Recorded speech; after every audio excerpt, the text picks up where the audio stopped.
नमस्कार दोस्तों, आप सभी को बिसोई ट्रेड लाइव में स्वागत है। आज की वीडियो में निफ्टी और बैंक निफ्टी के बारे में बात करेंगे और देखेंगे कि इस हफ्ते के लिए क्या रेंज होने वाला है। एक्चुअल अगर देखें तो रेंज अगर पूछे तो इस हफ्ते में कोई रेंज नहीं निकलने वाला। क्यों बोल रहा हूँ? क्योंकि यहाँ से एक मूवमेंट निफ्टी में देखे ही होंगे कि ऊपर से ये सब डेली कैंडल खुला हुआ है, एक एक कैंडल एक एक दिन का है। तो इस लेवल के बाद यहाँ से तो जब अनाउंसमेंट आया था टैरिफ का 27% के आसपास इंडिया के ऊपर टैरिफ लगाएगा, उस टाइम इसके बाद से ये मूवमेंट देखने को मिला। 2 अप्रैल आते आते ये गैप डाउन देखने को मिला, उसी दिन इस लो को भी ब्रेक किया, फिर वापस उठने का प्रयास भी किया। ठीक है, वहां से मोमेंटम चालू है। नेक्स्ट दिन पॉजिटिव एक न्यूज आ जाता है कि इंडिया को फार्मास्यूटिकल जो इंग्रेडिएंट्स है उसमें से राहत दिया गया है। उसके बाद से और एक न्यूज आते हैं कि जो फार्मास्यूटिकल इंग्रेडिएंट्स है या दवाई है उसमें टैरिफ लगने वाला है। तो रेड वाला जो कैंडल दिख रहा है उसका ये इफेक्ट है। उसके बाद पॉजिटिव न्यूज आता है कि चाइना का टैरिफ बढ़ के 245% हो गया है।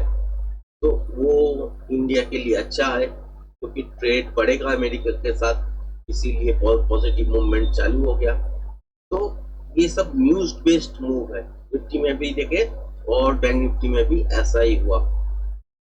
फिर ये जो मूव है ये कॉन्क्रीट मूव नहीं है, ये सस्टेन कर नहीं पाते, तो इसको नीचे आना ही पड़ेगा कभी ना कभी।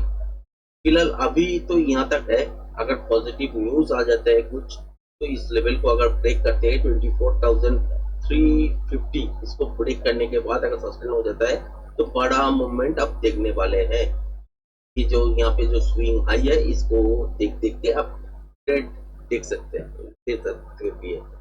अगर ये लो नहीं तोड़ते हैं तो यहाँ से भी ऊपर बैंक निफ्टी में भी जा सकते हैं। 56,130 ये अगर ब्रेक करके चलने लगते हैं तो क्लियर है यहाँ तक। उसके बाद अगर देखते हैं कि ये मूव नीचे की तरफ आते हैं टेक्निकली तो धीरे धीरे आएगा। अभी फिलहाल आपने देखे ही होंगे कि आपका कश्मीर में अटैक हो गया पहलगाम में। तो उस अटैक की वजह से इंडिया ने कुछ कंक्रीट फैसले लिए। पहला तो पानी बंद किए।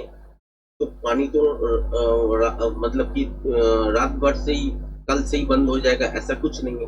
वहाँ पे डैम देना पड़ेगा, जो पानी रुकेगा उसका रूट भी बदलना पड़ेगा, तब जाके आपको देखने को मिलेगा एक फैसला। और पाकिस्तान के जो पानी यूज करते वो 80% जो पानी देते हैं इंडिया पाकिस्तान को, तो उसमें जो कृषि होता है, कृषि काम होता है, तो वो प्रभावित हो जाएगा। मतलब कि कोई काम नहीं होगा, पानी नहीं आएगा तो जो पौधा है, चारा है, वो बचेगा कैसे। और एक दिक्कत होगा क्या, पीने का पानी भी नहीं मिलेगा। तो ये आपका डिसीजन है इंडिया का। ये इंटरनेशनल कोर्ट में चैलेंज होगा, मगर कि अगर इंडिया नहीं मानते हैं तो कुछ कर नहीं सकते। इसके वजह से भी एक वार हो सकते हैं और ये राताराती नहीं होगा। मतलब कि ये होगा 1-1.5 साल बाद डैम बनाना पड़ेगा, उसके लिए भी एक प्लानिंग चाहिए। वो प्लानिंग होने के बाद ही आपको बनेगा। और क्या है, हम लोगों का जो प्राइम मिनिस्टर है मोदी जी, उन्होंने अनाउंसमेंट कर दिया है कि बड़ा कीमत चुकाना पड़ेगा। तो बड़ा कुछ होने वाला है ये तो पक्का है। मगर जो आप सोच रहे हो कि फुल फ्रेश वर्ल्ड में जाएगा इंडिया, ऐसा नहीं होगा। क्योंकि हम लोग का इकोनॉमी जो है वो बहुत दिन से प्रयास करते करते थर्ड या फोर्थ लार्जेस्ट इकोनॉमी तो वर्ल्ड में बनने का कोशिश में है। फोर्थ से लेकर थर्ड बनने का कोशिश जरूर कर रहे हैं हम लोग। तो इस कोशिश में चाइना क्यों नहीं वार करता? सबका भला नहीं होता। वार करने के बाद इकोनॉमी रिवाइव सबका नहीं होता। कुछ ही देशों का होता है, जैसे कि अमेरिका का होता है, रसिया का होता है। क्यों होता है? क्योंकि उनका वो आपका जो वेपन है, वही चीज वो लोग क्या करते हैं, वो एक्सपोर्ट करते हैं। हर एक देश को पहले तो वार में जाते हैं, वो स्वैप होते हैं, उस जो हथियार को वापस को भेजते हैं, जिस जिसको जरूरत है हथियार का, उसको जो हथियार जीतते हैं, जिसका टेक्नोलॉजी अच्छा है, उस हथियार को उस देश को बेचा जाता है, तो उसका इकोनॉमी ऐसे बढ़ते हैं। मगर हम लोगों का ऐसा कुछ नहीं है, तो हम लोग ये वार करने पे हम लोग का नुकसान होगा, जैसे चाइना का भी होता है, इसीलिए चाइना वार नहीं करता। ठीक है, तो यही बात है। तो इस हफ्ते अगर एक अटैक हो जाता है तो यहाँ पे क्या होने का चांसेस है, टैक्टिकल वार होने का चांसेस है, और वो बहुत दिन से चलेगा, मतलब कि मान लीजिए कि 3-4 महीना मिनिमम, और 1 साल 1.5 साल तक चल सकता है। कभी इसको मार देते हैं, कभी क्या बोले आपको, कहीं मान लीजिए कहीं पे आतंकवादी कैंप है तो वहां पे टारगेटेड हो जाएगा। कहीं पे भी अगर एडमिनिस्ट्रेशन गलत कुछ काम कर रहा है तो वहां पे अटैक हो जाएगा। पहले तो दिखाएगा कि बहुत बड़ा कुछ हुआ है, उसके बाद आहिस्ता आहिस्ता शांत हो जाएगा। उसके बाद पाकिस्तान अगर घुटने टेकेगा, धीरे धीरे वार करने का जो क्षमता है वो इंडिया के पास है, पाकिस्तान के पास वो भी नहीं है। हम लोग फुल फेस वार में जा सकते हैं, मगर इकोनॉमी को धक्का लगेगा, और उनके पास इकोनॉमी नहीं है कुछ, तो मान के चलिए वो छोटा मोटा भी वार एफोर्ड नहीं कर सकते, तो इसीलिए भेजते हैं ऐसे ऐसे इंडिया को डिस्टर्ब करने के लिए। तो ये एक्शन होगा, इसका अगर नेगेटिव इम्पैक्ट देखने को मिले तो एक गैप डाउन के साथ पूरा मूव खत्म भी हो सकता है।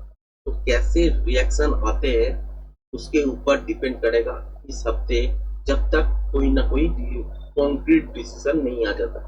अगर कॉन्क्रीट डिसीजन आ जाते हैं तो मान के चलिए एक बाजार टेक्निकली मूव देना स्टार्ट होगा। आप लोग सब जानते ही है कि बाजार कब सुंदर परफॉर्मेंस देते हैं, तभी देते हैं जब उसको लगता है कि खतरा नहीं है कुछ चीज का, तब उसका टेक्निकल सब मैच करते हैं। अगर पैनिक मोड में कब रहते हैं, पैनिक मोड में रहते हैं जब कोई सिचुएशन ऐसा बना हो जिसको क्लैरिफाई मार्केट कर नहीं पाते, तो कभी कहीं पे भी कुछ भी हो सकता है, तब मार्केट में डर फैल जाता है, और उसके हिसाब से मार्केट नेगेटिव इम्पैक्ट देते हैं। उसका ही नतीजा हो सकते हैं अगले हफ्ते ये बड़ा मूव भी हो जाए, या छोटा छोटा रेंज बाउंड सिचुएशन भी आ जाए, ये हो सकता है। यही था आज का वीडियो में, मैंने जियोपॉलिटिक्स घुसाया इसीलिए अभी आप समझ पाओ कि यहाँ से क्या मूव देखने को मिला। डोनाल्ड ट्रम्प ने जो जो अनाउंसमेंट किया तो मार्केट में भी ऐसा ही डांस किया, कभी नेगेटिव बोला तो नीचे की तरफ आए, कभी पॉजिटिव बोला तो ऊपर की तरफ आए। तो यहाँ पे इंडिया का सवाल है, तो इंडिया क्या करेगा, क्या नेक्स्ट स्टेप होगा, उसके ऊपर डिपेंड करते हैं मार्केट कैसे रिएक्ट करेगा। अगर नेगेटिविटी अगर फैलते हैं तो मान के चलिए एक दिन में भी ये मूव ट्रैक करके नीचे की तरफ ला सकते हैं, क्योंकि जो आपका यहाँ पे एक बड़ा मूवमेंट देखने वाले हैं, ये है आपका जो लोकसभा इलेक्शन का रिजल्ट था, उसका परिणाम देखने को मिला आपको। इतना बड़ा मूव, ये मूव भी एक दिन में हो सकता है, ये न्यूज बेस्ड मूव पर ये हो सकता है। अगर यही मूव अगर नहीं होगा तो रेंज बाउंड का ही सिचुएशन रहेगा जब तक कंक्रीट डिसीजन नहीं आ जाता, और जब तक देखेंगे कि इसमें से वार करने से कोई नुकसान भारत को इनिशियली अगर होता है तो वो रिवाइव कर जा रहा है, तो मान के चलिए मार्केट स्टेबल होगा, उसके बाद आहिस्ता आहिस्ता करके जाएगा। अगर मार्केट स्टेबल नहीं होगा तो बड़ा कोई एक्शन आ जाते हैं तो मान के चलिए यहाँ पे भी पैनिक में सेलिंग आएगा, जरूर आएगा। यही है व्यू। इस हफ्ते कोई रेंज नहीं दे रहा हूँ इसीलिए क्योंकि आपको समझाया कि मार्केट क्या है और मार्केट में क्या चल रहा है फिलहाल। तो इसके हिसाब से आप देखे ही होंगे मूवमेंट पहले, और यहाँ पे भी जो कपड़े आएगा मंडे, ट्यूसडे, वेडनेसडे, कभी भी कोई भी न्यूज आएगा उसका इम्पैक्ट भी मार्केट को देखने को मिलेगा। अनसर्टेनिटी जब आते हैं तब मान के चलिए नेगेटिव मूवमेंट ही होगा। पहले तो ये होगा ही, उसके बाद फिर आहिस्ता आहिस्ता ग्रो करेगा, वो भी पैटर्न बनेगा, उसके हिसाब से ही ऊपर जाएगा, उससे पहले नहीं जाने वाला है।